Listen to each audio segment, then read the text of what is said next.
What's up, Guardians? Profane here. Thanks for checking out the video. Today I'm going to be going over this week's Grandmaster Nightfall, the Disgraced, and we'll be going over some tips and tricks to get you through this Nightfall and snag some of the return weapons that are being featured this week, like the Palindrome hand cannon, which getting an adept version of that bad boy will surely be a desire for many Guardians this week. As always, if you enjoy the video and find it helpful, I'd appreciate if you hit the like button below and the subscribe button if you're new to the channel. We're still recruiting to our clan and community, so be sure to visit the Discord link in the description below. So let's talk about the Disgraced Grandmaster Nightfall, arguably one of the most challenging Grandmasters to complete. This return Destiny 1 strike will throw a little bit of everything at you, from exploders to rampaging ogres and more barrier champions than you'll know what to do with. But by using the tips that we go over today, you will surely get this week's Grandmaster completed. First things first, you will need to be as above 1335 as possible before entering this week's Grandmaster. You'll be facing off against unstoppable and barrier champions, so no need to worry about overloads. You'll also want to apply an arc resistance mod to your chest. This will provide some extra resistance against those boomers and wizards. Hunters will surely have a difficult time this week, but if you dare to try anyways, I would definitely use Wormhusk along with Stasis. Now, Warlocks will have a much easier time this week along with Titans. Shadebinder and Well of Radiance are great options this week. As for loadouts, I went with a scout rifle because, as you're going to find, most of these encounters you're going to be handling everything from a distance. So a scout rifle is definitely going to come in handy, especially with the barrier champions. Breach Clear is always a solid choice here for DPS along with Anarchy, and Xenophage continues to be a huge shine for the season as a great DPS weapon. Personally, I went with Hung Jury for the barrier champions, I went with the Salvo grenade launcher for the Breach Clear, and I went with Leviathan's Breath to take care of the unstoppable champions. Now, with loadouts out of the way, let's talk about strategy. As I said previously, much of the strike will be handled from long range, including the first area.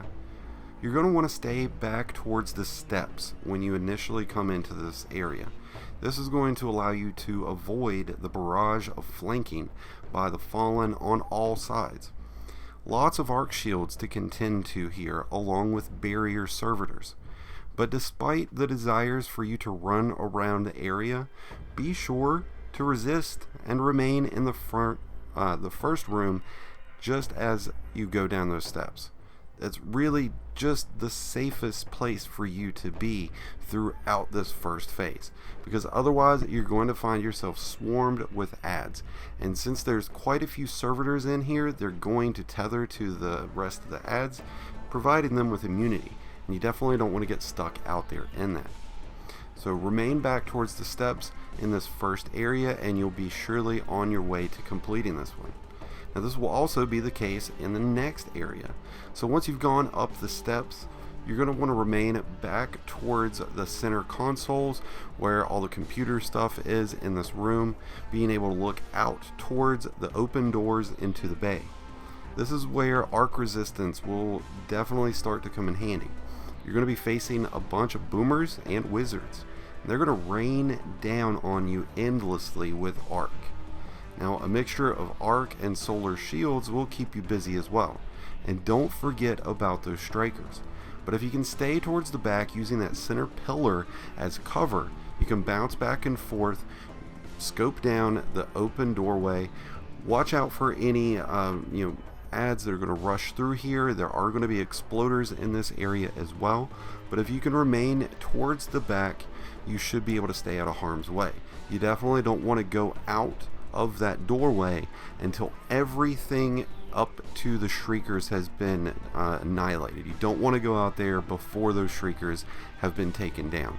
After the Shriekers are taken down, you can step out a little bit, but I would still just stay to a distance because you're going to have a couple of boomers and acolytes out there that will rape you endlessly if you just try to rush out there, guys. I assure you, stay back here. Now, the next phase of the strike is probably one of the most problematic, as it has a mixture of boomers, wizards, exploders, and an unstoppable ogre. But you will find that on the corner of the broken wall, you can actually shoot through the rubble here while staying out of sight. So when it comes to that unstoppable champion, you can actually just hang out right here using the holes through the rubble to fire on the ogre itself. Now watch out, because he can fire back if he gets in the right positioning. But if you utilize this properly, you should be able to take out that ogre without even having to put yourself in line of sight of the boomer or any of the wizards that might still be up. Watch for exploders. They like to come around this corner right here at the least moment's notice and will wipe you and your whole team. So watch out for exploders. Really just watch out for exploders this entire strike, because I assure you, just when you think you're safe, there's an exploder on your back. Now, one of the most problematic enemies in this entire encounter right here is going to be the boomer up top, the barrier champion. So watch out for him, because he can definitely one-hit most anybody. And that is where, again, arc resistance mods are really going to come in handy. But watch out for that boomer up top. You're going to face off against a lot of arc shields, and the wizards are going to have solar shields. So just watch out throughout this arena. But once clearing this area, you'll now be onto the boss battle, which is where many fire teams see their demise.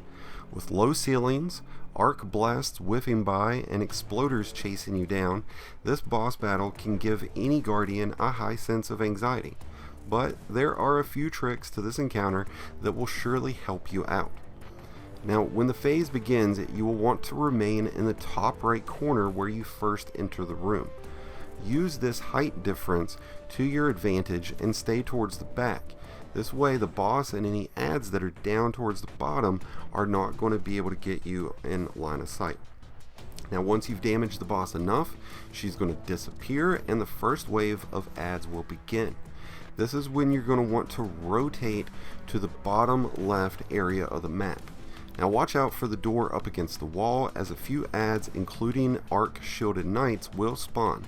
But once those are clear, you will want to just make your way down to this area, stay down here, let the add spawn in the top section, and use the cover that you have in this bottom corner here to work those adds down.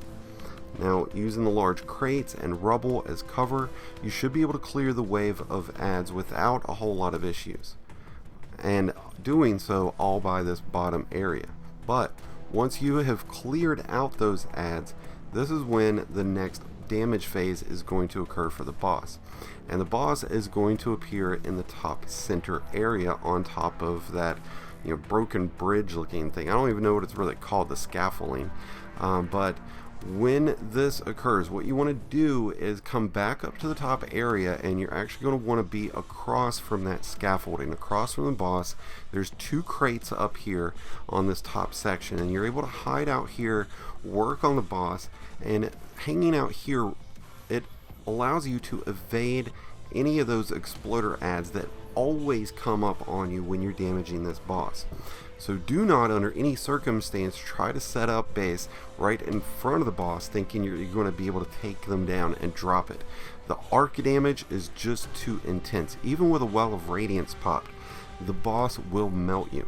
So you don't want to be right in front of this boss. You want to keep to a distance, which is why this spot is absolutely crucial to hang out in while applying DPS to the boss. So from here, once you damage the boss enough and get it down to around a third of its health, the boss is going to disappear, and you're going to now have adds that spawn at the bottom of the map.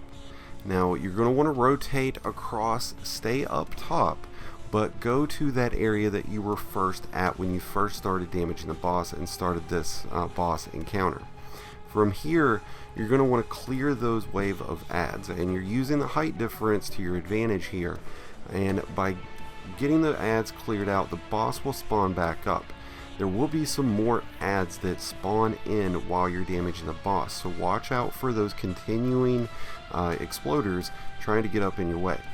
But once you have gotten the unstoppable ogre down, that is when the boss comes back. So there shouldn't be very many ads at that point, and from this point on you can actually finish off the boss, but you will want to remain up at the top area where you first spawned in at to finish off this encounter. You can also remain up on the scaffolding where the boss was previously for your previous damage phase. Staying up top though when the ads are down bottom, and staying down bottom when the ads are up top, is a crucial aspect to the strategy behind completing this boss encounter. It can be very intense, it can give you tons of anxiety because again, there's exploders, there's boomers, there's everything in this boss encounter. So be sure to play from a distance, focus fire, and just rotate, and you will be able to get a completion this week, and possibly even that adept palindrome. Whether attempting this solo or as a team, the Disgraced Grandmaster is quite a challenge, but by utilizing the tips I've gone over today, you should be well on your way to getting a completion this week. I'd love to hear what you guys get to drop for you this week, so let me know in the comments below. If you've got further tips and suggestions for your fellow Guardians, be sure to share those in the comments as well. If you enjoyed the video and found it helpful, be sure to hit that like button below and the subscribe button if you're new. Both are greatly appreciated, and until next time, Guardians, this has been Profane, wishing you some happy hunting.